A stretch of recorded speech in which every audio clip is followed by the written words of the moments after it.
Hello दोस्तों, नमस्कार। मेरा नाम है प्रिंस और स्वागत है आपका मेरे चैनल क्राइम स्टूडियोज में। आज मैं आपको एक ऐसे चोर की कहानी सुनाने जा रहा हूं जिसने एक नहीं, दो नहीं, पांच नहीं, बल्कि 40 मैकडॉनल्ड्स में चोरियों को अंजाम दिया। चौंकाने वाली बात यह थी कि इस चोर ने ना तो कभी मेन गेट से एंट्री की और ना ही कभी कस्टमर बनकर आया। ये कहानी इतनी चौंकाने वाली है और इसमें इतने मोड़ हैं कि आपको लगेगा कि अब ये कहानी खत्म होने वाली है और तभी इसमें एक नया मोड़ आ जाएगा। आप ये जानकर हैरत में पड़ जाएंगे कि कैसे इस चोरी के बाद ये पकड़ा गया और कैसे ये जेल तोड़कर भागा और पुलिस से छुपने के लिए इसने जो रास्ता अपनाया वो बहुत ही हैरतअंगेज और रोमांचक है। कहानी शुरू होती है 20 मई सन 2000 को। ये वो दिन था जिस दिन वेलबॉन्ट के नॉर्थ कोलिना शहर के एक मैकडॉनल्ड्स आउटलेट में सुबह के 5:30 बज रहे थे और सभी वर्कर्स रेस्टोरेंट को कस्टमर के लिए तैयार करने में व्यस्त थे। उनका इतना जल्दी काम शुरू करने की वजह ये थी कि उन्हें ज्यादातर खाना पीने का सामान पहले से आधा तैयार करके रखना होता था, क्योंकि सुबह 9 बजे से ही वहां कस्टमर का आना जाना शुरू हो जाता था। वो सब अपनी तैयारी में लगे हुए थे कि अचानक से एक आदमी मास्क पहनकर और हाथ में बंदूक लिए उनके सामने आ जाता है। काम करने वाले वर्कर्स इस बात से हैरान थे कि रेस्टोरेंट का दरवाजा तो बंद है, फिर यह आदमी रेस्टोरेंट के अंदर घुसा कैसे। यह आदमी कोई और नहीं बल्कि अमेरिका का एक मशहूर चोर था जो रूफ मैन के नाम से जाना जाता था। वो रूफ मैन के नाम से इसलिए मशहूर था क्योंकि वो जहां भी चोरी करने जाता था वहां फॉल सीलिंग के रास्ते से अंदर घुसता था और चोरियों को अंजाम देता था। और इसीलिए यहाँ भी उसने वर्कर के आने से पहले ही आधी रात को उस रेस्टोरेंट की छत पर एक गड्ढा बनाया और उस गड्ढे के रास्ते फॉल सीलिंग में जाकर छुप गया। वो वहां तब तक छुपा रहा जब तक काम करने वाले वर्कर्स नहीं आ गए और जैसे ही वर्कर्स ने अपने काम की शुरुआत की वो उनके सामने बंदूक लेकर आ गया। सामने आने के बाद उस चोर ने सभी को अपनी अपनी जगह पर बैठने के लिए कहा और रेस्टोरेंट मैनेजर को रेस्टोरेंट के अंदर ले जाकर सेफ बॉक्सेस खुलवाए और उसमें से सारे पैसे निकाल लिए। पैसे निकालने के बाद उसने सभी वर्कर्स को कूलिंग रूम के अंदर जाने के लिए कहा और साथ ही साथ उसने ये भी कहा कि अगर वो चाहे तो अपने साथ जैकेट और कोट भी अपने साथ अंदर ले जा सकते हैं ताकि पुलिस के आने तक उन्हें ठंड ना लगे। ये वो कूलिंग रूम था जिसमें वो लोग अपने खाने पीने का सामान रखने के लिए इस्तेमाल किया करते थे ताकि वो खराब ना हो जाए। अब वो चोर कूलिंग रूम को बाहर से लॉक करता है और पैसे लेकर फरार हो जाता है। उस चोर ने सबसे ज्यादा चोरियां मैकडॉनल्ड्स के ही रेस्टोरेंट में इसलिए की थी क्योंकि सभी रेस्टोरेंट की बनावट लगभग एक जैसी होती थी, जिसकी वजह से उसे हर रेस्टोरेंट के चप्पे चप्पे की मालूमात थी। वो चोर रेस्टोरेंट के वर्कर्स को कूलिंग रूम में तो लॉक कर गया था, मगर जल्दी जल्दी में उससे इस बार एक गलती हो गई थी और वो गलती ये थी कि उसने कूलिंग रूम का लॉक सही से नहीं लगाया, जिसकी वजह से उन वर्कर्स में से एक उस कूलिंग रूम से बाहर निकला और फौरन पुलिस को इस चोरी के बारे में बता दिया। अभी वो चोर बहुत दूर नहीं निकल पाया था और पुलिस ने भी चोरी की खबर मिलते ही उस इलाके में नाकाबंदी लगा दी, जिसकी वजह से वो चोर पकड़ा गया। अब पुलिस ने उस चोर से पूछताछ शुरू की, जिसमें उन्हें यह पता चलता है कि इस चोर का असली नाम एलन जेफरी है, जो कैलिफोर्निया का रहने वाला है और 18 साल की उम्र में ही उसने आर्मी ज्वाइन की थी। आर्मी में वो स्पेशल फोर्सेस का सिपाही था, जिसकी वजह से वो बड़े बड़े मिशन पर जाता था। मगर एक मिशन पर उसके सीनियर्स ने उसे बलि का बकरा बनाकर उसे एक इंक्वायरी में फंसा दिया, जिसकी वजह से उसे स्पेशल फोर्स से निकाल दिया गया। और इस बात ने उसके मान सम्मान को ऐसी ठेस पहुंचाई कि उसने फैसला कर लिया कि अब वो चोरियों को अंजाम देगा। इन चोरियों को वो सन 1997 से 2000 के बीच में अंजाम देता रहा और आखिरकार 20 मई 2000 को पकड़ा गया। 3 साल तक उसके ना पकड़े जाने की सबसे बड़ी वजह ये थी कि वो कुछ दिनों तक एक ही शहर में चोरियों को अंजाम देता और फिर वहां से गायब हो जाता और दूसरे शहर जाकर वहां चोरियों की शुरुआत करता। यह सिलसिला 3 साल तक चलता रहा, जहां उसने कई चोरियों को अंजाम दिया। तहकीकात में जब पुलिस को ये यकीन हो गया कि जेफरी ही चोर है और पिछले कई सालों से इसने बहुत सारी चोरियों को अंजाम दिया है, तब पुलिस उस पर मुकदमा दर्ज करती है और उसे जेल भेज देती है। कोर्ट ने भी सुनवाई के बाद अपना फैसला सुनाते हुए जेफरी को 45 साल की सजा सुनाई। इस फैसले से जेफरी को एक बहुत बड़ा झटका लगता है, क्योंकि इस वक्त जेफरी की उम्र महज 27 साल थी। सजा सुनाने के बाद जेफरी को ब्राउन चेक नाम की जेल भेज दिया जाता है अपनी सजा काटने के लिए, जहां शुरुआत के 4 साल जेफरी बहुत ही अच्छा कैदी बनकर निकालता है। वो लोगों से बहुत ही अच्छी तरीके से पेश आता है और जेल में बाकी कैदियों को भी उससे कभी कोई परेशानी नहीं हुई। वो ये बात अच्छी तरीके से जानता था कि अच्छा बर्ताव उसकी सजा को कम करवा सकता है मगर जेफरी के दिमाग में कुछ और ही चल रहा था। 4 साल जेल में काटने के बाद वो ये फैसला करता है कि वो इस जेल से भाग निकलेगा, और भागने के लिए जो तरीका उसने अपनाया वो बेहद हैरतअंगेज और अनोखा था। अब जेफरी की नज़र जेल के गैराज में आने जाने वाले ट्रक्स पर पड़ती है। उन ट्रक्स में जेल की गाड़ियों की मरम्मत का सामान लाया और ले जाया जाता था। तब जेफरी के दिमाग में एक आइडिया आता है कि अगर उसे किसी तरीके से गैराज में काम मिल जाए तो वो इन ट्रक्स के जरिए यहाँ से भाग सकता है, और इसीलिए वो जेल एडमिनिस्ट्रेटर को एक अर्जी डालता है कि उसे गैराज में काम करने दिया जाए, क्योंकि जेफरी का बर्ताव बहुत ही अच्छा था और उसने कभी किसी को परेशान नहीं किया था। इसीलिए जेल एडमिनिस्ट्रेटर उसकी इस अर्जी को मान लेता है और वो जेल गैराज में काम करना शुरू कर देता है। अब जेफरी ने ट्रक के आने जाने का समय नोट करना शुरू कर दिया और साथ ही साथ इन ट्रक्स के आने जाने में जो भी प्रोसेस होता था उस पर भी नजर रखने लगा। ये ट्रक्स हफ्ते में 1 या 2 बार जेल गैराज आते, और जब ट्रक्स जेल से बाहर जाते तब गार्ड्स ट्रक के अंदर और नीचे टॉर्च मारकर चेक करते, ताकि कोई कैदी इन ट्रक में छुपकर ना भाग निकले। इसका साफ मतलब था कि ट्रक के अंदर घुसकर या ट्रक के नीचे लटक कर कोई कैदी भागना भी चाहे तो फौरन पकड़ा जाएगा। अब जेफरी को एक ऐसा रास्ता निकालना था कि वो ट्रक में चढ़े भी और गार्ड्स की उस पर नजर भी ना पड़े। एक सुबह जेफरी मौका देखकर उस ट्रक के नीचे जाता है और ट्रक में लगे लोहे की सपोर्ट बार के बीच का नाप ले लेता है, और इस नाप के हिसाब से जेफरी लकड़ी का एक पटरा बनाना शुरू करता है जिसे उसे सपोर्ट बार के बीच ट्रक के नीचे टांगा जा सके। पटरा बनाने के बाद वो उस पर काले रंग का स्प्रे करता है और साथ ही साथ दफ्ती के एक टुकड़े को लेकर उस पर भी काला रंग कर देता है। इस पटरे को उसने इसलिए बनाया था ताकि वो इस ट्रक के सपोर्ट बार में टांग कर उसमें छुप जाए, और दफ्ती को काला रंग इसलिए किया ताकि वो खुद को इस दफ्ती से छुपा सके। और फिर 15 जून 2004 को जेफरी को आखिरकार वो मौका मिल ही जाता है जिसका वो कई महीनों से इंतजार कर रहा था। ये वो दिन था जिस दिन ट्रक को सामान छोड़ने जेल आना था, और बारिश भी बहुत तेज हो रही थी। जेफरी जानता था कि यही वो मौका है जब वो खराब मौसम का फायदा उठाकर गार्ड्स की आंखों में धूल झोंक सकता है और इस जेल से भाग सकता है।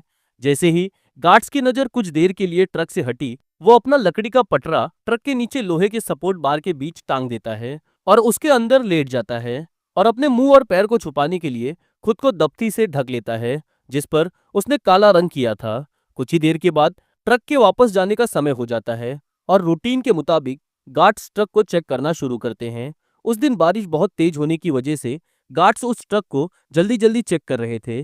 पहले उन्होंने ट्रक को अंदर से चेक किया और फिर टॉर्च और शीशे की मदद से ट्रक को नीचे से चेक किया। उन्हें ट्रक के नीचे कुछ नहीं मिला, क्योंकि पटरे और दफ्ती का काला रंग ट्रक के बेसमेंट में लगे लोहे के सपोर्ट बार से बिल्कुल मैच कर गया। चेकिंग के बाद गार्ड्स उस ट्रक के बाहर जाने के लिए गेट खोल देते हैं और इस तरीके से जेफरी उस ट्रक के साथ जेल से फरार हो गया। ब्राउन चेक जेल बनाने के बाद जेफरी वो पहला कैदी था जो इस जेल से भागा था, और जब वहां के जेलर को जेफरी के भागने के बारे में पता चला तो उनके पैरों तले जमीन सरक गई। फौरन इस बात की खबर हर पुलिस थाने में भेजी गई, जिसके बाद बहुत बड़े पैमाने पर जेफरी की तलाश शुरू हुई, मगर अब तक बहुत देर हो चुकी थी। जेफरी बिना कोई सबूत छोड़े बहुत दूर जा चुका था। पुलिस ने उसके होम टाउन कैलिफोर्निया में भी ढूंढा, क्योंकि उन्हें लगा कि वो अपने परिवार वालों से मिलने जरूर जाएगा, मगर वहां भी उनके हाथ कुछ नहीं लगा। पुलिस को जो सवाल सबसे ज्यादा परेशान कर रहा था वो ये था कि आखिरकार जेफरी गया कहाँ। वही जेफरी ये फैसला करता है कि वो नॉर्थ कैरोलिना में ही रहेगा। ये वो शहर था जो उस जेल से महज कुछ किलोमीटर की दूरी पर था जहां से जेफरी भागा था। अब नॉर्थ कैरोलिना में जेफरी को छुपने के लिए एक अच्छी जगह नहीं मिल पा रही थी। तब एक दिन वो घूमते हुए एक टॉयज आर अस नाम के एक खिलौने के स्टोर पर पहुंचता है। Toys R Us North Carolina का एक बहुत ही मशहूर और बहुत ही बड़ा टॉय स्टोर था। उस टॉय स्टोर में घूमते हुए जेफरी की नजर एक लकड़ी के डिस्प्ले पर पड़ती है जो दरवाजे की तरह खुलता और बंद होता था, और उसके पीछे इतनी जगह थी कि एक आदमी उसमें आराम से लेट बैठ सके।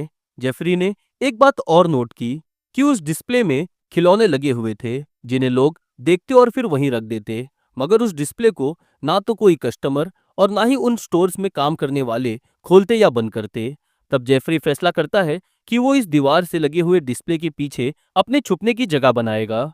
जेफरी उस डिस्प्ले के दरवाजे को खोलकर उसके अंदर चला जाता है और तब तक अंदर छुपा रहता है जब तक स्टोर बंद ना हो जाए। स्टोर बंद होते ही वो उस डिस्प्ले के पीछे से बाहर निकलता है और अपने जरूरत का सामान वहां से उठाने लगता है। वो अपने लिए तकिए, गद्दे, बच्चों का खाना और वो सब कुछ वहां से उठा लेता है जिसकी उसे जरूरत पड़ने वाली थी। अब जेफरी के सामने जो सबसे बड़ी मुसीबत थी वो थी उस स्टोर रूम में लगे सीसीटीवी कैमरा। और जेफरी के सामने जो सबसे जरूरी काम था वो था कैमरा सर्विलांस रूम में गार्ड्स की शिफ्ट टाइमिंग का पता करना कि गार्ड्स की शिफ्ट टाइम कितने बजे चेंज होती है और इस बीच कैमरा सर्विलांस रूम कितनी देर के लिए खाली रहता है, ताकि इस बीच आसानी से वो स्टोर रूम से बाहर आ सके और अंदर जा सके। और इसीलिए वो फिर से अपना पुराना पैतरा आजमाता है। जेफरी फॉर सीलिंग के जरिए मैनेजर के ऑफिस के अंदर घुसता है, जहां उसे सारे कैमरा सर्विलांस सिस्टम मिल जाते हैं और साथ ही साथ उसे कुछ रजिस्टर भी मिलते हैं जिसमें सभी गार्ड्स की ड्यूटी, टाइमिंग, शिफ्ट के बारे में लिखा हुआ था।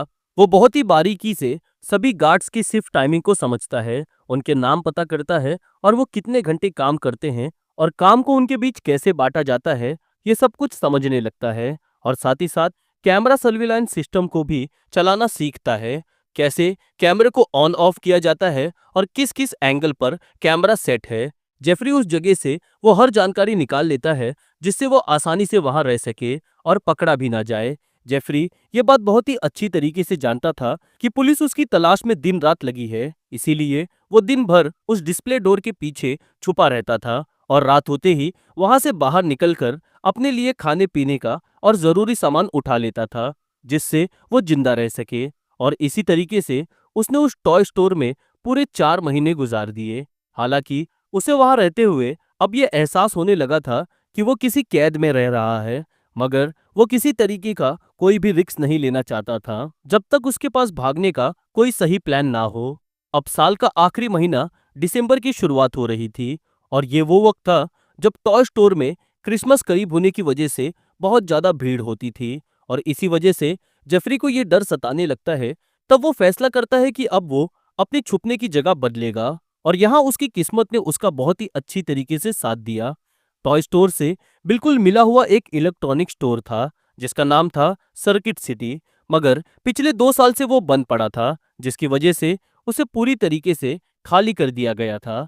टॉय स्टोर और इलेक्ट्रिक स्टोर के बीच एक दीवार थी जिससे वो दोनों स्टोर आपस में जुड़े थे। एक रात जेफरी टॉय स्टोर की छत पर चढ़ जाता है और तब तक चलता है जब तक वो सर्किट सिटी इलेक्ट्रॉनिक स्टोर की छत पर नहीं पहुंच जाता। उसने खुदाई करने के लिए हथौड़ा और बाकी सामान टॉय स्टोर के मेंटेनेंस रूम से पहले ही चुरा लिया था। उन्हीं औजारों की मदद से वो इलेक्ट्रॉनिक स्टोर की छत पर एक गड्ढा करता है और उस बिल्डिंग के अंदर चले जाता है। अंदर जाने के बाद जेफरी की आंखों में एक चमक आ जाती है क्योंकि उसे छुपने के लिए एक परफेक्ट जगह मिल चुकी थी जो पूरी तरीके से खाली थी और जहां किसी का कोई आना जाना भी नहीं था। पर यहाँ भी वो खुला नहीं घूम सकता था क्योंकि कभी कभी सफाई करने वालों का वहां आना जाना हो जाता था। तभी उसकी नजर सीढ़ियों के नीचे खाली जगह पर पड़ती है जिन्हें लकड़ियों से कवर करके बंद कर दिया गया था। वो उन्हीं लकड़ियों को हटाता है और उस जगह को खोलता है। हालांकि वो जगह बहुत ही छोटी और गंदी थी और वहां बहुत अंधेरा भी था, मगर छुपने के लिए वो एक परफेक्ट जगह थी। जेफरी उस जगह को साफ करता है और वहां इलेक्ट्रॉनिक का इंतजाम करता है, साथ ही साथ हवा आने जाने के लिए वेंटिलेशन भी बनाता है। टॉय स्टोर और इलेक्ट्रॉनिक स्टोर जिस एक दीवार से जुड़े हुए थे उनके दोनों तरफ मेंटेनेंस रूम था और टॉय स्टोर की जो दीवार थी वो पर्दों से ढकी हुई थी। अब जेफरी आधी रात को इलेक्ट्रॉनिक स्टोर की तरफ से दीवार में गड्ढा करता है जो बिल्कुल उसके छुपने की जगह के पीछे थी और दोनों के बीच आने जाने का रास्ता बना लेता है। अब वो दिन भर आराम से इलेक्ट्रॉनिक स्टोर में रहता और आधी रात को उस गड्ढे के रास्ते टॉय स्टोर जाता और वहां से जरूरी सामान उठा लाता। यहाँ पर ना ही उसे कैमरे का डर था और ना ही पूरे दिन छुप कर रहना पड़ता था। उसने अपने छुपने की जगह को बिल्कुल घर की तरह बना लिया था, जहां उसने एक छोटा बेड और एक छोटा मॉनिटर स्क्रीन भी लगा दिया था जिसके जरिए वो टॉय स्टोर में आने जाने वाले कस्टमर्स और काम करने वाले गार्ड्स पर नजर रख सके। ये मॉनिटर और कई छोटे कैमरास उसने टॉय स्टोर के मेंटेनेंस रूम से चुरा लिया था और आधी रात को ये कैमरा टॉय स्टोर में लगाकर अपनी मॉनिटर स्क्रीन से कनेक्ट कर दिए थे। अब जेफरी को अकेले रहते पूरे 7 महीने बीत चुके थे और उसे लगने लगता है कि अब पुलिस ने भी उसे ढूंढना बंद कर दिया होगा। तब वो फैसला करता है कि अब वो इस इलेक्ट्रॉनिक स्टोर से बाहर आना जाना शुरू करेगा, मगर बाहर जाने से पहले वो अपनी दाढ़ी बनाता है और अपने पूरे हुलिये को बदल लेता है ताकि कोई उसे पहचान ना सके। 7 महीनों में पहली बार जब वो बाहर था लोगों के बीच, तब वो ये बात बहुत ही अच्छी तरीके से जानता था कि बाहर उसे दुकान या रेस्टोरेंट में कुछ भी खरीदने के लिए पैसों की ज़रूरत पड़ेगी और तभी वो फैसला करता है कि अब वो टॉय स्टोर से पैसे भी चुराएगा। उसी रात वो गड्ढे के रास्ते से टॉय स्टोर में घुसता है और लॉकर रूम से पैसे चुराने की कोशिश करता है, मगर लॉकर लॉक था, जिसकी वजह से वो पैसे नहीं चुरा पाया। इसका मतलब ये था कि अब उसे चोरी की जगह टॉय स्टोर को बंदूक दिखाकर लूटना होगा, मगर उसके पास कोई बंदूक नहीं थी। इसीलिए बाहर आने जाने के दौरान उसने एक गन शॉप पर नजर रखना शुरू कर दिया और एक रात 2 बजे उसने एक गन शॉप की छत पर गड्ढा किया और शॉप के अंदर जाकर 4 हैंडगन्स चुरा ली और वापस अपनी छुपने की जगह पर आ गया। फिर आती है 28 नवंबर 2004 की सुबह। ये वो वक्त था जब टॉय स्टोर में कस्टमर्स का आना जाना शुरू नहीं हुआ था और तभी जेफरी मास्क पहनकर हाथ में बंदूक लिए टॉय स्टोर में दाखिल होता है। वो वहां सबसे जमीन पर चुपचाप लेटने के लिए कहता है और मैनेजर से सेफ डिपॉजिट बॉक्स खोलकर सारे पैसे उसे देने के लिए कहता है। पैसे लेते ही वो स्टोर के पीछे वाले हिस्से की तरफ भागता है और इमरजेंसी डोर खोल देता है, जिसकी वजह से फायर अलार्म बजने लगता है। उसे ऐसा इसलिए किया था ताकि स्टोर के लोगों को लगे कि वो इमरजेंसी डोर के रास्ते भागा है, जबकि वो मेंटेनेंस रूम में किए गए गड्ढे के रास्ते से इलेक्ट्रॉनिक स्टोर पर वापस पहुंच चुका था। और हुआ भी यही। टॉय स्टोर के लोग उसके इस झांसे में फंस गए और पुलिस को खबर करने पर उन लोगों ने पुलिस को यही बताया कि चोर इमरजेंसी रोड के जरिए भागा है। पुलिस ने उसे ढूंढने की बहुत कोशिश की, मगर उन्हें इस बात की भनक तक नहीं लगी कि वो उनके बराबर में बंद पड़े इलेक्ट्रॉनिक स्टोर में छुपा हुआ है। अब जेफरी लूटी हुई रकम को गिनना शुरू करता है, जो लगभग $1000 निकली। इधर पुलिस भी उसे ढूंढने के सिलसिले में रोज टॉय स्टोर आ रही थी और वहां के लोगों से पूछताछ कर रही थी। इसीलिए जेफरी भी इलेक्ट्रॉनिक स्टोर से निकलना बिल्कुल बंद कर देता है और इस मामले के शांत होने का इंतजार करने लगता है।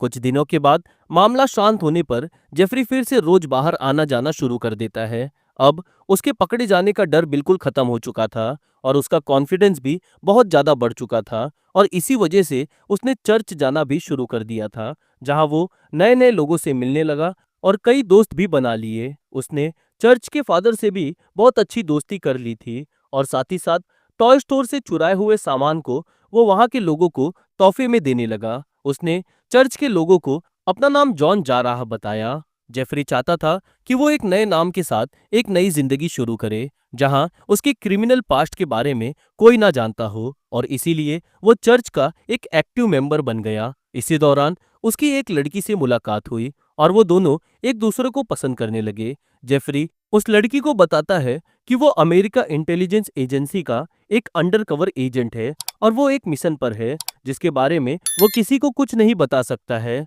और उसने ये झूठ इसलिए बोला था ताकि उसे ये ना बताना पड़े कि वो कहाँ रहता है और असल में वो क्या करता है। और ये झूठ उसने चर्च में मिलने वाले हर शख्स से कहा था, जिस पर हर किसी ने आसानी से यकीन कर लिया था। शुरुआत में तो जेफरी को इस झूठ के साथ जीने में बहुत मजा आने लगा था, मगर कुछ समय के बाद उसे ये एहसास होने लगा कि अब वो इस झूठ के साथ इस पूरी जिंदगी को नहीं गुजार सकता है। तब वो फैसला करता है कि अब वो एक आखिरी बार टॉय स्टोर पर फिर से लूटेगा और हमेशा हमेशा के लिए यहाँ से गायब हो जाएगा। और उसके इसी लालच और गलती ने उसे पुलिस के हाथों पकड़वा दिया। जेफरी बिल्कुल पहले वाले तरीके का इस्तेमाल करते हुए सुबह कस्टमर के आने से पहले टॉय स्टोर में घुसता है और वहां बंदूक की नोक पर कैश लेकर भागता है, मगर इस बार उसने एक बहुत बड़ी गलती हो गई थी। गलती ये थी कि इस बार उसने इमरजेंसी डोर नहीं खोला, जिसकी वजह से फायर अलार्म नहीं बजा और वो सीधा मेंटेनेंस रूम होते हुए इलेक्ट्रॉनिक स्टोर में जाकर छुप गया। पुलिस को जब पता चलता है कि इस बार चोर इमरजेंसी डोर से नहीं भागा है, तब उन्हें ये शक होने लगता है कि चोर बिल्डिंग में ही है, और इस बार पुलिस पूरे टॉय स्टोर की बिल्डिंग को बहुत अच्छी तरीके से तलाशती है। जैसे ही पुलिस मेंटेनेंस रूम में घुसकर तलाशी करना शुरू करती है, उन्हें वहां एक गड्ढा मिल जाता है जो जेफरी ने बनाया हुआ था टॉय स्टोर से इलेक्ट्रॉनिक स्टोर में आने जाने के लिए। अब पुलिस उस गड्ढे के रास्ते से इलेक्ट्रॉनिक स्टोर में जाती है और वहां जेफरी का सीक्रेट रूम और उसकी रखी चीजें देखकर उनकी आंखें फटी की फटी रह जाती है। पर जेफरी को पकड़े जाने का अंदाजा पहले से ही हो चुका था और वो वहां से भाग निकलता है। इस बार पुलिस को जेफरी के सीक्रेट रूम से उसके सर के बाल और फिंगरप्रिंट्स भी मिल जाते हैं, जिसके बिनाम पर उन्हें ये पता चल जाता है कि जेफरी वही कैदी है जो ब्राउन क्रेक जेल को तोड़कर भागा था। शिनाख्त होते ही पुलिस ने जेफरी के पोस्टर उसके पूरे नाम के साथ छपवाकर पूरे शहर में लगवा दिए। पोस्टर लगने के 2 ही दिन के बाद चर्च के लोग जेफरी को पहचान लेते हैं और वो पुलिस को बताते हैं कि वो इसे जॉन जरहान के नाम से जानते हैं। वो पुलिस को ये भी बताते हैं कि उसकी गर्लफ्रेंड भी है जिसका नाम एली है।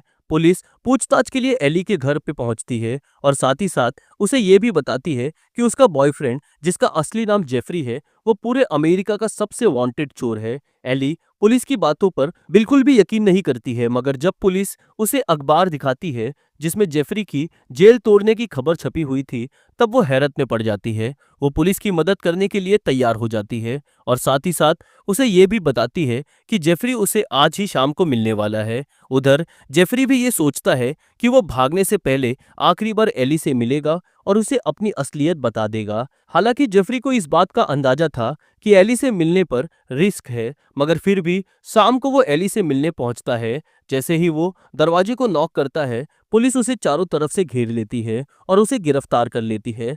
पुलिस उसे गिरफ्तार करके ले ही जा रही थी, तभी वो पुलिस से कहता है कि उसे एक आखिरी बार एली से बात करनी है। वो एली से माफी मांगता है और उसे अपने बारे में सब कुछ बता देता है और साथ ही साथ ये भी कहता है कि उसके क्रिमिनल पास्ट की वजह से वो उसके साथ नई जिंदगी शुरू नहीं कर पाया, जिसका उसे बहुत अफसोस है। और आखिरकार पूरे 9 महीनों की आज़ादी के बाद जेफरी वापस जेल आ चुका था, जिसके बाद कोर्ट ने उसे पूरे 47 साल की सजा सुनाई और उसे एक बहुत ही हाई सिक्योरिटी जेल भेज दिया गया। आपको ये कहानी कैसी लगी? कमेंट सेक्शन में लिखकर ज़रूर बताएं। और अगर आप लोगों को जेल एस्केप, बैंक रॉबरी या स्कैम्स की वीडियो देखना पसंद है, तो आप क्राइम स्टूडियो चैनल को अभी सब्सक्राइब करें और बेल आइकॉन भी ज़रूर दबाएं। इस वीडियो का टारगेट रखते हैं पूरे 100 लाइक। मैं मिलता हूं आप लोगों से अगले वीडियो में, तब तक के लिए अलविदा।